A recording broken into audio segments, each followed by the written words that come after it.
ये कहानी मैं एक 31 साल की औरत के पॉइंट ऑफ व्यू से बता रहा हूँ। मेरा नाम सफीना है। मेरा एक बच्चा है जो कि 5 साल का है। मैं उसके बारे में बस एक ही चीज सोचती हूँ कि वो बहुत ही ज्यादा लकी है।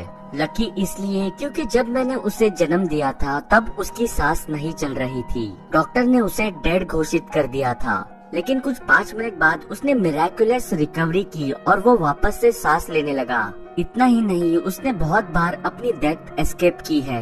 वो ऑफन खाना खाते वक्त चोक करता है, तो जब वो खाना खाता था तब मुझे उस पे कड़ी नजर रखनी पड़ती थी। एक बार वो चेयर से भी नीचे गिरा, जबकि उसको चेयर में बराबर से स्ट्रैप करके रखा था। फिर भी ऐसे बहुत सारे इंसिडेंट्स हैं जिसमें उसकी जान बची है। Now back to the story. एक रात वो मेरे रूम में रोते हुए आया। उसने रोते हुए कहा, मॉम जल्दी से आओ, वो औरत मुझे मार देगी। मैंने उसे कहा, काम डाउन अंकुर, तुमने एक बुरा सपना देखा होगा और ये ऐसा 1 हफ्ते के लिए चला। वो हर रात मेरे रूम में रोते हुए आता था और उस औरत का जिक्र करता था। उसने अपने रूम में अकेले सोने से भी इनकार कर दिया। इवेंचुअली वो दिन में भी डरने लगा। मैंने उसे कई बार देखा अपने आप में ही बात करते हुए। तुम किससे बात कर रहे हो अंकुर? वो औरत, वो मुझे हमेशा तंग करती रहती है। नाइटमेरिश सपने देखना एक उसके एज के बच्चे के लिए ये काफी कॉमन चीज थी। और ऑफ कोर्स एक इमेजिनरी फ्रेंड से बात करना ये भी थोड़ी बहुत कॉमन चीज ही थी। But I was getting a little worried about his mental health. इसीलिए मैं उसे एक चाइल्ड साइकेट्रिस्ट के पास लेके गई। अंकुर ने उस साइकेट्रिस्ट को उस औरत के बारे में बताया। उसने बताया वो औरत उसे दिन रात परेशान करती रहती है। डॉक्टर ने उसे पेपर और पेंसिल दी और कहा उसे वो औरत कैसी दिखती है उसका ड्राइंग करने के लिए। जब अंकुर का ड्राइंग करके हुआ, उसने वो पेपर डॉक्टर के पास दिया। साइकेट्रिस्ट वो ड्राइंग देख के काफी शॉक में था। उसने मुझे रूम के बाहर मिलने को कहा। He said he need to talk। उसने मुझसे कहा कि आपका बच्चा शायद सफर कर रहा है स्किज़ोफ्रेनिया से। My heart just dropped। मैं उसके ऊपर और भी कई टेस्ट करना चाहता हूँ, अगर आपको ऐतराज नहीं है तो वो जो कुछ भी आज तक देखते आया है वो एक हेलुसिनेशन है? मैंने डॉक्टर को पूछा। डॉक्टर ने मुझे वो पेपर दिया जिस पे अंकुर ने ड्राइंग किया था। मैं भी वो ड्राइंग देख के शॉक हो गई। मेरे लड़के ने ड्राइंग की थी एक औरत की। वो औरत बहुत ही ज्यादा थिन थी और लंबी थी, और सबसे खतरनाक बात ये थी कि उसकी आंखें ही नहीं थी। उसके चेहरे पे खून था। उसके लिप्स भी जैसे टोन्ड ऑफ हो ऐसे लग रहे थे। अगर वो इस औरत को हर दिन देख रहा है, so no wonder he must be horrified by then. उस दिन जब मैं और अंकुर घर पे पहुँचे, मैंने अपने बहन को कॉल किया। वो मेरे स्टेट में नहीं रहती, she stage in the other state. मैंने उसको अंकुर के साथ जो कुछ भी हो रहा है उसके बारे में बताया। मेरी बहन कुछ समय के लिए तो शांत थी, फिर उसके बाद उसने मुझे कहा, क्या तुम ओपन हो इस चीज को नॉन मेडिकल वे में ट्रीट करने के लिए? I thought what the hell is she talking about. उसने मुझे एक औरत का नंबर दिया। उस औरत का नाम था लैना। उसने कहा कि इस औरत के साथ जल्द से जल्द एक अपॉइंटमेंट सेट करो। वो एक साइकिक है, वो नॉन मेडिकल वे में अंकुर को ट्रीट कर सकती है।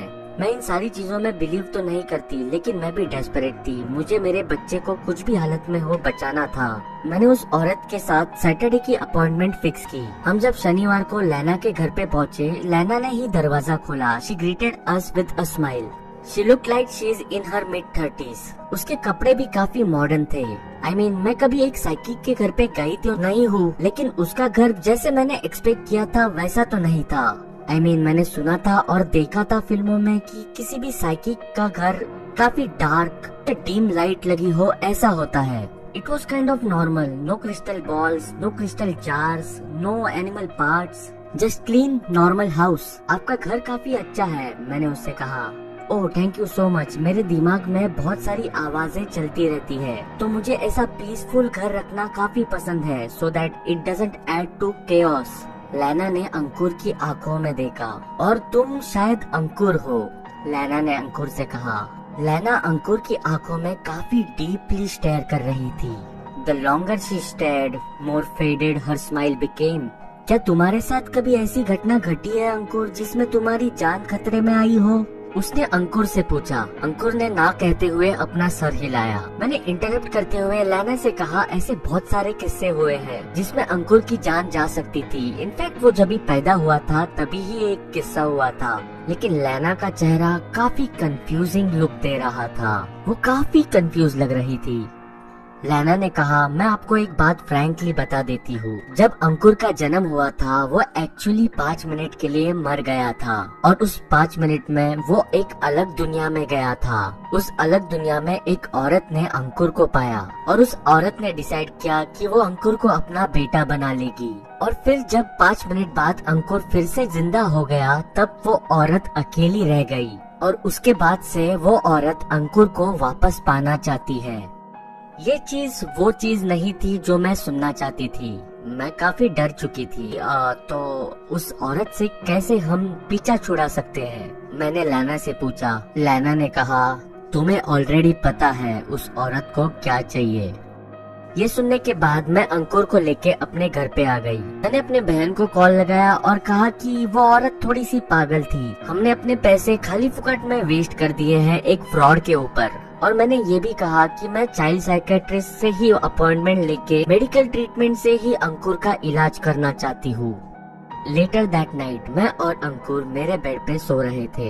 I got a tap on my shoulder. जब मैं उठी मैंने देखा इट वॉज अंकुर। वो बेड के ऊपर चढ़ा हुआ था और मुझे उठा रहा था, लेकिन इस बार वो डरा हुआ या फिर रो नहीं रहा था। ही वॉज क्वाइट काम। मैंने उससे पूछा, क्या हुआ अंकुर, तुम ऐसे बेड पे क्यों चढ़े हुए हो? Is everything okay? मुझे बस तुम्हें गुड बाय बोलना था मम्मी। Good bye? कहाँ पे जा रहे हो तुम? मैं अपने नई मम्मी के साथ जा रहा हूँ। उसने उसके पीछे की तरफ इशारा किया and for the first time मैंने उस औरत को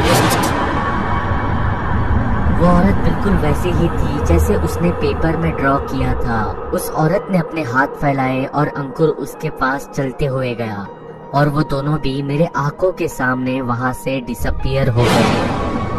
I was left alone। मैं बस वहीं पे देखती रह गई। लेकिन जब ये रियलिटी मेरे अंदर सिंक इन हुई तब पता नहीं क्यों मुझे रिलीफ फील हुआ।